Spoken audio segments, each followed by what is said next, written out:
Kirsty McCall.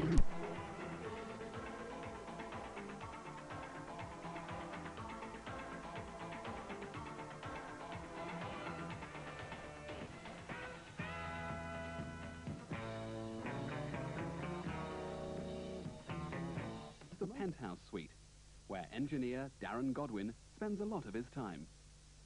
Now, what exactly does 24 tracks mean? 24 tracks means you can record basically 24 individual components, and you can get wider separation than if you record them directly to stereo. I can demonstrate here if I just press play on the tape machine. I've already got something recorded.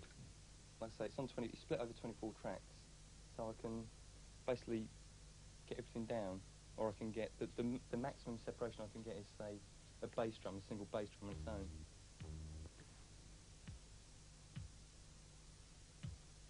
Without any other music on. Now that is just on one track, on track one of the multi-track. So you'd record the drums and bass first, would you? I'd probably start off recording the drums, a bass, and probably a pad. What's a pad? A pad. I'll play the pad. That'd be a pad stating the chords of the song that I'm about to do. In this case, what I did is I sequenced the drums, the bass, and the pads, which allowed me to run the sequencer while I was actually adjusting the sounds, getting different sounds up, rather than having to play all the time while adjusting sounds. Explain what a sequencer is as well. Simply a sequencer. The sequencer I use on this is a MIDI sequencer that you use in conjunction with a MIDI keyboard. It records the performance, all the performance controls, all the parameters that you actually use, you play on the keyboard. So if you play a middle C on the keyboard and you play it for 1 second or for a bar, the sequencer records what note it was that you hit, how long you held it on for, how hard you hit it, and that's about it. If you could show us what else is on the tape. Okay, I'll start by putting the rest of the drum tracks in that are recorded, and the bass in. So this would be roughly how I'd record the track at the beginning using a sequencer. I would record these all in one pass. So you've got the basic sliders there at the bottom of the mixer. Yeah. What is this complicated array of knobs at the top here? There's a set of knobs. The first set of knobs above they're called the pan pots. In the stereo picture, you can pan an instrument either left, right, centre, anywhere in between those 3 different places in the stereo picture. So let's say, in the case of the bass drum, which is generally in the centre, if you imagine the drummer being in the centre, you actually pan it to the right-hand side. So the bass drum is clearly just over that side there. Or alternatively have it on the left-hand side. There are some rules, kind of rules that apply, that generally a bass drum and a snare drum would be in the centre. And then it's just where you want things to appear in the stereo picture.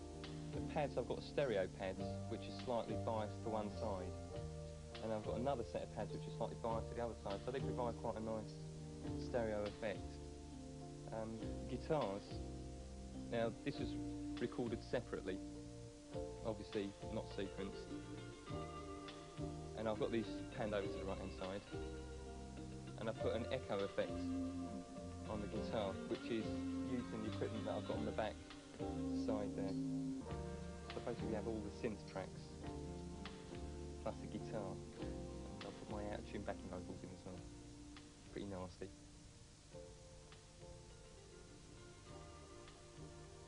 Looking at the rest of the mixer now, what are the controls at the top there? The very top.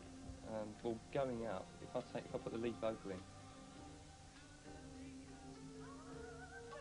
the first set of controls up are actually sends, auxiliary sends, which are used to send to outboard effects, such as echo units, delay lines, or maybe even a chorus unit. So you have, in effect, 6 controls, 6 sends, so you can have up to 6 sends on any one track, whether it be a vocal, guitar, bass drum, snare drum. At the moment, on the lead vocal, I have just a straightforward reverb on her voice, which I could change into a delay by just twiddling this knob. The next set of controls up are the equalisation controls. Now they're just a fancier version of tone controls, which you get on the ordinary hi-fi. It's just that they actually map out the frequencies you want to arrange, what you want to actually change, and they work to a very fine degree of accuracy. So say the vocal's too dull, you can enter a bit of brightness on the vocal. Once you've mixed and balanced the track, you can then introduce various effects. Can you show us how that's done? Yeah, sure. Provided everything's got pretty good separation on it, which in this case we have, you can actually, there's quite a lot you can do after the recording's actually taken place as far as effects go. I can set a little effects up on the vocal, which I probably won't use, but it's just to give an idea of what you could possibly do.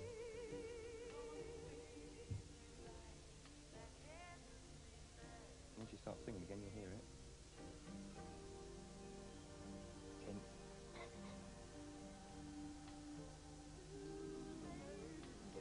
Bit disgusting effect. Take the old vocal out. And you could probably afford to make it a bit nastier.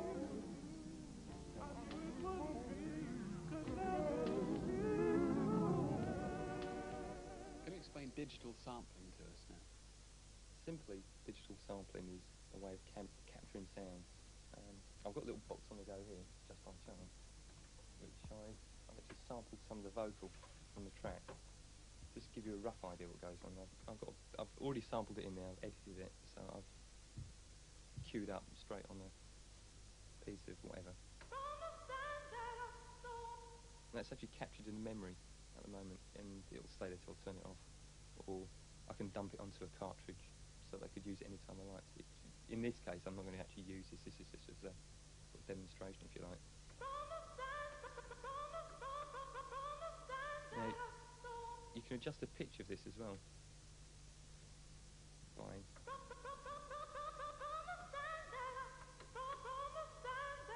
or you can make an even more radical change on the pitch.